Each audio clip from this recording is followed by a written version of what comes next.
የስርዓቱ ጀነራሎች በውጊያ ተሰላችተው ተሸንፈው ከካድሬ በላይ የፖለቲካ ፕሮፓጋንዳ ላይ ተጠምደዋል ተባለ። ዝርዝር አለን። የምርኮኛው ሰራዊት ከነ ኦራሉ መጋየቱ ተነግሯል። ወታደራዊ አዛዦችን መገደላቸው ታውቋል። ዝርዝር የግንባር መረጃ ይዘናል። ፋሽስቱ የብልጽግና አገዛዝ ወታደሮች ደቡብ ወሎ ዞን ወግዲ ወረዳ ልዩ ስሙ ለሚበር የተባለ ቦታ ላይ የ8 ዓመት ህፃን ደፍረው በአሰቃቂ ሁኔታ ገደሉ። እንመለከተዋለን። ማቆሚያ ያጣው የዜጎች እልቂት በጋምቤላ ተስፋፍቶ ቀጥሏል። ከጦርነት የተረፉ ንጹሃን በረሃብ እየተገረፉ መሆኑ ትልቅ የሰብአዊነት ልሽቀት ነው ብሏል ኢሃፓ። እናስደምጣችኋለንም።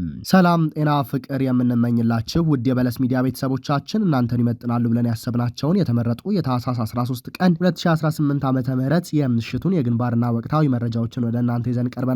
ሰናይ ቆይታ። የስርዓቱ ጀነራሎች በውጊያ ተሰላችተው ተሸንፈው ከካድሬ በላይ የፖለቲካ ፕሮፓጋንዳ ላይ ተጠምደዋል ተባለ። አርመኔው የአብይ አህመድ አገዛዝ መሸነፉን የሚገልጹ ንግግሮችንና ምልክቶችን በይፋ ወደ ሚዲያ መውጣታቸውን የብልጽግና ሽንፈት ምልክቶች ቀጥለዋል። በጉልበትና በወታደራዊ ሳይንስ ፋኖን ትጥቅ ማስፈታትና ጦርነቱን በድል መወጣት ያቃተው ብልጽግና ከከፍተኛ የፖለቲካ አመራሮቹ እስከ ወታደራዊ ጀነራሎቹ ድረስ ህዝብን ለማወያየት ጥረት እያደረጉ ሲሆን አንዳንድ ስብሰባዎቹ በፋኖ ሲበተኑ፣ ሌሎች ደግሞ በተሰብሳቢው ዝምታና ጠንከር ያለ አስተያየት ስኬት አልባ ሆነዋል። በዚህ የተበሳጩት ሰብሳቢ ካድሬዎችና ወታደራዊ አዛዦች ህዝብን በመናቅ ከመንግስት የማይጠበቁ ንግግሮችን አድርገዋል። ፋኖን እናሸንፋለን ከሚለው እብሪትም ወጥተው የልመናና የሽምግልና ንግግር ሲያደርጉ ታይተዋል። አንዳንዶች አዛዦች እንደ ሸኔ ፋኖ ወደ ቤቱ እንዲመለስ የእናንተ ድርሻ ወሳኝ ነው፣ የኦሮሞ እናቶችና አባቶች ቀንበር በአንገታቸው አድርገው አደባባይ ወጥተው ሸኔን ተማጽነው ነው ሰላም የተፈጠረው ሲሉ ተደምጠዋል። ኦነግ ሸኔ እጅ እንዲሰጥ እኮ ያደረጉት ሴት ልጅ እናትና ህፃን ቀንበር ተሸክመው ባስ ብለው ነው እንዲያስገቡ ያደረጉት። እናንተ ስለምን ይህን ፈጠራ ትፈጥሩ? ለሰላም ስትሉ፣ ለአንድነት ስትሉ፣ ለፍቅር ስትሉ፣ ለመኖር ስትሉ አዛዡ እንደዚህ ቢልም በኦሮሚያ ምድር አሁንም ጦርነት ነው፣ ሰላም አልሰፈነም፣ ሸኔም ከነትጥቁ ጫካ ነው ያለው። እጅ ሰጡ የተባሉትም ብልጽግና ያዘጋጃቸው ቅጥረኛ ታጣቂዎች የነበሩ ናቸው።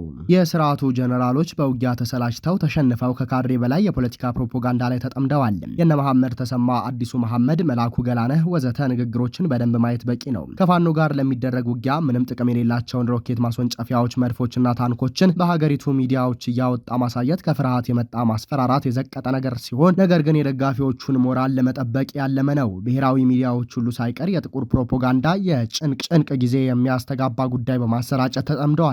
ይህም በእጃቸው ያለ ትርክት ሆነ የመከላከል አቅም እንደተሟጠጠ የሚያሳይ የመቃብር ጫፍ ላይ ተሆኖ በሚተገበሩ ስራዎች እንደተጠመዱ ያመላክታል። የፋኖ አንድነት ወይም አፋብሃና አፋድ ከጠላት ስርገት ነፃ ወይም ጠላቶች መረጃ በማያገኙበት ሁኔታ ውስጥ እየተተገበረ መሆኑ የተረዱ የመንደር ዲቃላና የውስጥ አቆርቋዥ ቡድኖች የውሸት የሰፈር አጀንዳ በመምዘዝ ያደነቃቅፍልኛል ተብሎ የታሰበውን ሁሉ እየሞከሩ በተስፋ መቁረጥ መፍጨርጨር ላይ ይገኛሉ። የብልጽግና ስርዓት ከአዲስ አበባ ከተማ ውጪ ጸጥታ የማስከበር አቅሙ ከ10% በታች የወረደ፣ በሀገሪቱ ላይ ደግሞ ሞኖፖሊ ኦፍ ቫዮለንስ የሌለው ደካማ ስርዓት ሆኗል። የስርዓቱ ሰዎችም የደሴት ነዋሪዎች ሆነዋል። አዲስ አበባ ነገ እንደ ትናንት ሆኖ አይቀጥልም። ዲፕሎማሲ፣ ፖለቲካ፣ ኢኮኖሚ፣ ተቀባይነት ወዘተ ከጥቅም ውጪ ሆኗል በብልጽግና ቤትም። ወደ ግንባር ዜናችን ስናመራ የምርኮኛው ሰራዊት ከነ ኦራሉ መጋየቱ ተነግሯል። የአፋብሃ ምዕራብ አማራ ቀጠና ቴዎድሮስ እዝ 105ኛ ኮር 66ኛ ክፍለ ጦር አንደኛ ሻለቃ በቀን 13 4ኛ ወር 2018 ዓመተ ምህረት በሰሩት አስደናቂ ኦፕሬሽን የአብይ አህመድ ወንበር ጠባቂ ሎሌዎች ድባቅ መተውታል። በለስ ሚዲያ ከኮሩ ህዝብ ግንኙነት መረጃውን እንዳረጋገጠው የበሰበሰው አገዛዝ ሰራዊቱን በየጊዜው እየገበረ ስልጣኑን ለማራዘም እየተፍጨረጨረ ቢገኝም ከሽንፈት ግን አልዳነም። ይሁንና በዛሬው አውደ ውጊያ ጠላት ወደ ሂማላ ቀጠና ለሁለተኛ ጊዜ ለመግባት ሲሞክር ሰሌን ውሃ ከተባለ ቦታ ላይ በደረሰበት ከባድ ምት ከ34 በላይ ሰራዊቱ ተደምስሶበታል። እንዲሁም ከ20 በላይ ከባድና ቀላል ቁስለኛ ማድረግ ተችሏል። አንድ ኦራል መኪና እስከ ጫነው ሬሽንና ተተኳሽ በዲሽቃ ተመቶ ሙሉ በሙሉ ከጥቅም ውጪ ማድረግ ተችሏል ሲል ኮሩ አክሎ ገልጿል። ሌላው ከጥቅም ውጪ የሆነው ኦራል ለመውሰድ ከጃዊ ጦርነት ወደ ተካሄደበት ቀጠና የመጣው ክሬን መኪና በነበልባሎቹ አንደኛ ሻለቃ ተቃጥሎ ከጥቅም ውጪ ሆኗል። የክሬኑ ሹፌሩን መማረኩን የ66ኛ ክፍለ ጦር የህዝብ ግንኙነት ከግንባር ዘግቦታል። በተመሳሳይ 64ኛ ክፍለ ጦር በሸበል በረንታ ወረዳ በደፈጣ ጥቃት ወረጎና አካባቢው ቀበሌ ላይ ከባድ ኦፕሬሽን ሰርቷል። በለስ ሚዲያ ከክፍለ ጦሩ ህዝብ ግንኙነት የደረሰው መረጃ እንደሚያመለክተው የአፋብሃ ምዕራብ አማራ ቀጠና ቴዎድሮስ እዝ 201ኛ ኮር 64ኛ ክፍለ ጦር በአገዛዙ ወታደር ላይ ያልታሰበ ጥቃት ፈጽሞ ጉዳት አድርሷል። በሸበል በረንታ ወረዳ ማህበረሰቡን በመልሶ ማደራጀት የሰለጠነ ጠንካራ ወታደራዊ ኃይል በማደራጀትና በመገንባት በርካታ ስራዎችን እየሰራ ባለበት ወቅት ነው ትንቅንቁ የቀጠለው። 64ኛ ክፍለ ጦር በሸበል በረንታ ወረዳ እያደራጀ ባለው ግዙፍ ኃይል ስጋት ውስጥ የገባው የአገዛዙ ተቅበዝባዥ ኃይል በቀጠናው የሚገኘው የፋኖ አባላትን ለማጥቃት በየዱሃ ከተማ መሽጎ የሚገኘው የአገዛዙ አረመኔ ሰራዊት ጨለማን ተገን በማድረግ በቁጥቋጥ ቀበሌ የፋኖ አባላትን ለማጥቃት ሞክሮ ሳይሳካለት ቀርቷል። በቁጥቋጥ ቀበሌ የገባውን የአገዛዙን አረመኔ ሰራዊት ድጋፍ ለማድረግ ከየዱሃ ከተማ ታህሳስ 13 ቀን 2018 ዓ.ም ከጠዋቱ 2 ሰዓት ተኩል ተጨማሪ ኃይል በመያዝ በጉዞ ላይ የነበሩ በአንድ ፓትሮልና በአንድ ላንድ ክሎዘር አመራርና አባላት የጫነ ተሽከርካሪ በጉዞ ላይ እንዳሉ በወራጎ እና አካባቢው ቀበሌ ልዩ ቦታው ደረቅ ወንዝ በተባለ ቦታ 64ኛ ክፍለ ጦር 5ኛ ሬጅመንት በወሰደው የደፈጣ ጥቃት በፓትሮል ላይ የነበሩ የአገዛዙ አረመኔያዊ ሰራዊት አመራርና አባላት ሙትና ቁስለኛ ሆነዋል። በሸበል በረንታ የሩሃ ከተማ ወደ ቁጥቋጥ ሲንቀሳቀስ በነበረው የጠላት ኃይል ላይ በተሰራው የደፈጣ ጥቃት የተደመሰሱት የአገዛዙ አረመኔያዊ ሰራዊት አባላት ውስጥ ሻምበል ሰለሞን የሻለቃ ወይም ሬጅመንት አዛዡና አንድ ጋንታ መሪ ፓትሮል ላይ እንዳሉ ተመተው የሞቱ ሲሆን አንድ ሚሊሻና 4 የመከላከያ አባላት ከባድ ቁስለኛ ሆነው ሆስፒታል የገቡ እንዲሁም ሆስፒታል ከገቡት 5 ቁስለኞች ውስጥ ሚሊሻውን ጨምሮ 2 የመከላከያ አባላት መሞታቸውን አረጋግጠናል። የቀሩትም የመትረፍ ዕድል እንደሌላቸው ከውስጥ የመረጃ ምንጮቻችን ተሰምቷል። አንድ ፓትሮልና አንድ ላንድ ክሎዘር ተሽከርካሪ በደፈጣ ጥቃቱ ከጥቅም ውጭ ሆነዋል ብሏል። ፋኖ ይበልጣል ጌቴ አፋባሃም ቴዎድሮስ እዝ 201ኛ ኮር 64ኛ ክፍለ ጦር ህዝብ ግንኙነት። ፋሽስቱ የብልጽግና አገዛዝ ወታደሮቹ ደቡብ ወሎ ዞን ወግዲ ወረዳ ልዩ ስሙ ለሚበር የተባለው ቦታ ላይ የ8 ዓመት ህፃን ደፍረው በአሰቃቂ ሁኔታ ገደሉ። ምኒልክ ዕዝ ለበለስ ሚዲያ በላከው መረጃ እንዳመለከተው በተጨማሪ አገዛዙ ቤተ አማራ በብዙ አካባቢዎች የእምነት ግጭት ለመፍጠርም እየሰራ ነው። ሰራዊት አዝምቶ መማር ማስተማርንም እያወከ ይገኛል ብሏል። በአማራ ህዝብ ላይ ዘር ማጥፋት እየፈጸመ ያለው ፋሽስቱ ብልጽግና ወታደሮቹ በደቡብ ወሎ ዞን በወግዲ ወረዳ ልዩ ስሙ ለሚበር ተብሎ በሚጠራው አካባቢ አንዲት የ8 ዓመት ህፃን ደፍረው በአሰቃቂ ሁኔታ ህይወቷ ያለፈ ሲሆን ይህንን ግፍ ለህዝቡ ብታሰሙ እንገድላቸዋለን በማለትና በማስፈራራት ጉዳዩ ለሚዲያ እንዳይደርስም ታፍኖ መሰንበቱን ለማረጋገጥ ችለናል ነው ያለው እዙ። ከዚህም ጋር ተያይዞ ምህዳር ወር አካባቢ መካነ ሰላም ላይ አንዲት የቄስ ሚስትና ነፍሰ ጡር እናትን ጨምሮ 3 ሴቶች በአገዛዙ ወታደሮች ተገደው በግፍ የተደፈሩ መሆኑን በወቅቱ ይፋ ያደረግን መሆኑ ይታወቃል። የፋሽስቱ ጸረ አማራው የአብይ አህመድ አራዊት ሰራዊት በተደጋጋሚ ከሚፈጽመው የአማራ ግፍና በደል አንዱ የአማራን ህዝብ ከትምህርት ገበታ ውጭ ማድረግ ሲሆን ሰሞኑን ታህሳስ 8 ቀን 2018 ዓ.ም በመካነ ሰላም ወረዳ 17 ቀበሌ ትምህርት ቤት ከረፋዱ 4 ሰዓት ተማሪዎች እየተማሩ ባሉበት ሰዓት በርቀት በድሽቃ ትምህርት ቤቱን ሲደበድብ የዋለ ሲሆን ተማሪዎቹና መምህራንም ህይወታቸውን ለማትረፍ ተበትነዋል። ትምህርት ቤቱንም አውድሟል። ይህ ድርጊት ሲፈጸም በአካባቢው ምንም አይነት የፋኖ ኃይል ያልነበረ ሲሆን በትምህርት ገበታ ላይ ያሉ ተማሪዎችን ያላከበረና ትኩረት ያልሰጠ የፋሽስቶ ብልጽግና አገዛዝ የተለመደ ተግባር መሆኑን ለመረዳት ችለናል። በሌላ በኩል ጀንበር የጠለቀችበት አገዛዙ በመካነ ሰላም ዙሪያ ባገኘው አጋጣሚ ሁሉ አሁንም ፖለቲካውን ወደ ሃይማኖት ግጭትና እርስ በርስ መጠፋፋት ለመቀየር አበክሮ እየሰራ መሆኑንና ካድሬዎቹ በየእምነት ተቋማቱ እየሄዱ ይህንን ፕሮፓጋንዳ ሲሰብኩ እንደሚውሉ አብረው የነበሩ እማኞች መረጃውን እያደረሱን ይገኛሉ ነው ያለው የአማራ ፋኖ ብሔራዊ ኃይል አፋብሃ ምስራቅ አማራ ቀጠና ምኒልክ ዕዝም።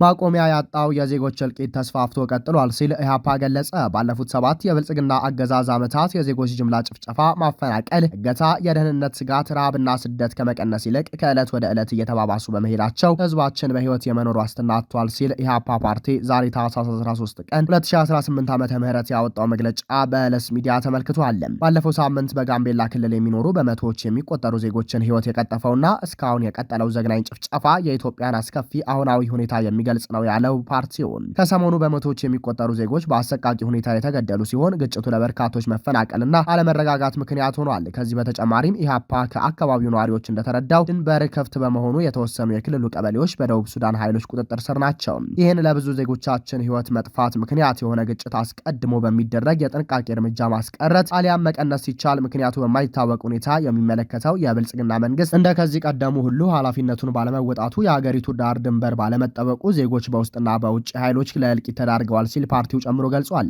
ፓርቲው አክሎም የንጹሃንን ደህንነት የመጠበቅና የማስጠበቅ ኃላፊነትን የተጣለበት መንግስት ይህን ግዴታውን ከመወጣት ይልቅ ባልተፈለገበት ፈጥኖ በመድረስ በሚፈልጉበትና የዜጎችን ህይወት መታደግ በሚገባው ቦታ እስከ ወዲያኛው በመቅረጥ ግዴለሽነቱን አሳይቷል ብለዋል።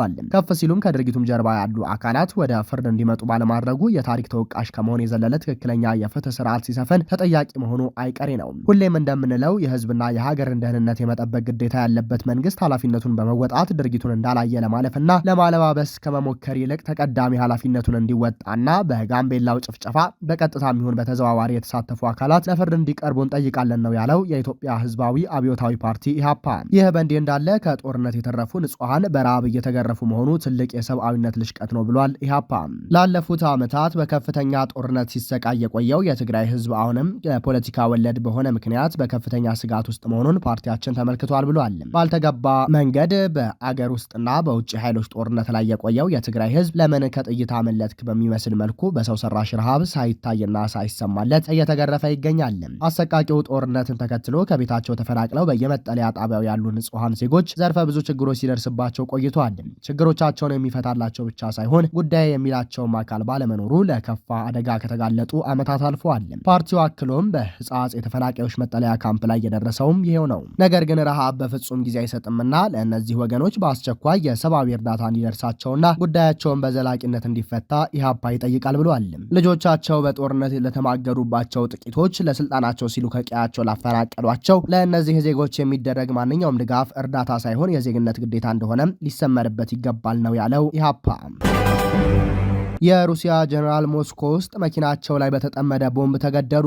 በሩሲያ ዋና ከተማ ሞስኮ ውስጥ መኪና ላይ በተጠመደ ቦምብ አንድ የአገሪቱ ከፍተኛ የጦር መኮንን መገደላቸውን ባለስልጣናት ተናገሩ። ፍንዳታውን እየመረመረ የሚገኘው ኮሚቴ እንዳለው ሌተናል ጀነራል ፋኒ ሳርቫኖቭ ሰኞ ጠዋት በመኪናቸው ላይ የተጠመደ ቦምብ ፈንድቶ መሞታቸውን አስታውቀዋል። የ56 ዓመቱ የጦር መኮንን ሳርቮቭ የጦር ኃይሎች የኦፕሬሽን ማሰልጠኛ ክፍል ኃላፊ ነበሩ ተብሏል። ምርመራ የሚያደርገው ኮሚቴ ቦምቡን በማጥመድ ውስጥ የዩክሬን ደህንነት መስሪያ ቤት ተሳትፎ ይኖርበት እንደሆነ መረመረ መሆኑን አስታውቋል። ዩክሬን ስለ ግድያው እስካሁን ድረስ ምንም አስተያየት አልሰጠችም። ሳርቮድ በደረሰባቸው ጉዳት ወደ ሆስፒታል ከተወሰዱ በኋላ መሞታቸውን ኮሚቴው ገልጾ በግድያና ፈንጂዎች በህገወጥ መንገድ ማዘዋወር ላይ ምርመራ መጀመሩን ተናግሯል። ፍንዳታው የደረሰው ከሩሲያ ዋና ከተማ በደቡብ አቅጣጫ በሚገኝ የመኖሪያ ህንፃ አቅራቢያ በሚገኝ የመኪና ማቆሚያ ስፍራ ላይ ሲሆን የደረሰው ፍንዳታን የሚመረምሩ ባለሙያዎች ወደ ቦታው ተልከዋል። ከአካባቢው የተገኙ ምስሎች በሮቹ በፍንዳታዎቹ ክፉኛ የተጎዳ ነጭ መኪና በሌሎች ተሽከርካሪዎች ተከቦ ያሳያሉ። እንደ ሩሲያ መገናኛ ብዙሃን ዘገባ ከሆነ ሳርቮቭ ቀደም ሲል በኦስቲያን ኢንጉንሽ ግጭትና በአውሮፓውያኑ 1990ዎቹና በ2000ዎቹ መጀመሪያ ላይ በቼቼንያ ጦርነት ወቅት በውጊያዎች ላይ ተሳትፈዋል። ከዚያም በተጨማሪ ከአውሮፓውያኑ 2015 እስከ 2016 ባለው ጊዜ ውስጥ በሶሪያ ውስጥ ዘመቻዎችን መርተዋል። የክሬምሊን ቃል አቀባይ ዲሚትሪ ፔስኮቭ እንዳሉት ቭላድሚር ፑቲን የሳርቮቭ ሞት ወዲያውኑ ተናግረዋል። ሩሲያ በየካቲት 2022 ዩክሬንን ሙሉ በሙሉ ከወረረችበት ጊዜ ጀምሮ በርካታ ወታደራዊ ባለስልጣናትና ታዋቂ ግለሰቦች በሩሲያ ዋና ከተማ የጥቃት ኢላማ ሆነዋል። የአንድ ታዋቂ ብሔርተኛና የፑቲን የቅርብ አጋር ልጅ የሆነችው የ29 ዓመቷ ወጣቷ ዳሪያ ዱጊና በ2022 በመኪና ቦምብ ፍንዳታ ተገድላለች። ጀነራል ያሮስላቭ ሞስካሊክ ባለፈው ዓመት ሚያዝያ ወር ላይ መኪና ላይ የተጠመደ ቦምብ ፈንድቶ የተገደሉ ሲሆን ጀነራል ኢጎር ጊሮቪች ደግሞ በታህሳስ 2004 በቀላል የኤሌክትሪክ ተሽከርካሪ ወይም ስኩተር ላይ የተጠመደ ፈንጂ በርቀት መቆጣጠሪያ እንዲፈነዳ ተደርጎ ህይወታቸው አልፏል። ምንም እንኳን ይህ በሩሲያ ወገን ባይረጋገጥም አንድ የዩክሬን ምንጭ ግን ክሪሎቭ በዩክሬን የደህንነት አገልግሎት መገደላቸውን ለቢቢሲ ተናግረዋል። ዩክሬን በሩሲያ ወታደራዊ ባለስልጣናት ላይ የሚያደርጉት ጥቃቶችን በይፋ አምና ወይም ኃላፊነቱን ወስዳ አታውቅም።